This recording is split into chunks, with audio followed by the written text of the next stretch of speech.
शुरुआत में फटने जैसी समस्याएं थी।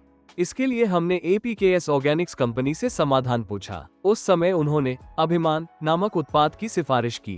पहली बार उन्होंने प्रति एकड़ 4 लीटर एक साइड देने को कहा और हमने उसी अनुसार उपयोग किया।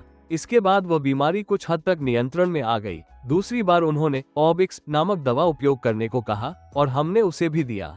अब कुछ हद तक अच्छी वृद्धि देखने को मिल रही है। शुरुआत में हमने इन दवाओं को आधार उर्वरक के रूप में दिया था, लेकिन अब हम सब कुछ ड्रिप पद्धति से ही दे रहे हैं।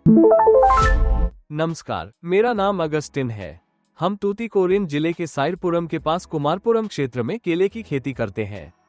एक तरफ 80 सेंट और दूसरी तरफ 1 एकड़ में केले की खेती की गई है। 80 सेंट में लगभग 700 केले के पौधे हैं और 1 एकड़ में लगभग 1000 पौधे हैं। 700 पौधों में कर्पूरवल्ली किस्म है और 1000 पौधों में देसी किस्म है। शुरुआत में फटने जैसी समस्या होने के कारण हमने APKS ऑर्गेनिक्स से समाधान पूछा। उन्होंने अभिमान उत्पाद की सिफारिश की। पहली बार प्रति एकड़ 4 लीटर एक साइड देने को कहा और हमने उसका उपयोग किया। इसके बाद बीमारी कुछ हद तक नियंत्रण में आ गई। दूसरी बार उन्होंने ऑबिक्स दवा देने को कहा और हमने उसे भी दिया। अब कुछ हद तक अच्छी वृद्धि मिल रही है। अब गुच्छा बनने के समय हमने फिर से उनसे दवा के बारे में पूछा। उन्होंने दोबारा अभिमान उपयोग करने को कहा।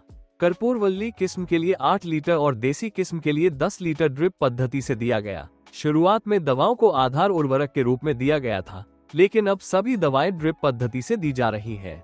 इससे केले के पौधे अच्छी तरह बढ़ रहे हैं। इस प्रकार की फटने की समस्या में यह नीचे से शुरू होती है। पहले पौधे की वृद्धि कमजोर हो जाती है और पौधा नीचे की ओर झुक जाता है। इसके बाद यदि फटना अधिक बढ़ जाए तो ऊपर जहां गुच्छा निकलना चाहिए वहीं दरार बन जाती है और उसी जगह से गुच्छा बाहर की ओर निकल जाता है। इससे पूरा केला पौधा फटकर खराब हो जाता है और बेकार हो जाता है। यही इस फटने की समस्या का मुख्य कारण है। लेकिन अब APKS के उत्पादों का उपयोग करने के बाद ये फटने की समस्या बिल्कुल नहीं आ रही है।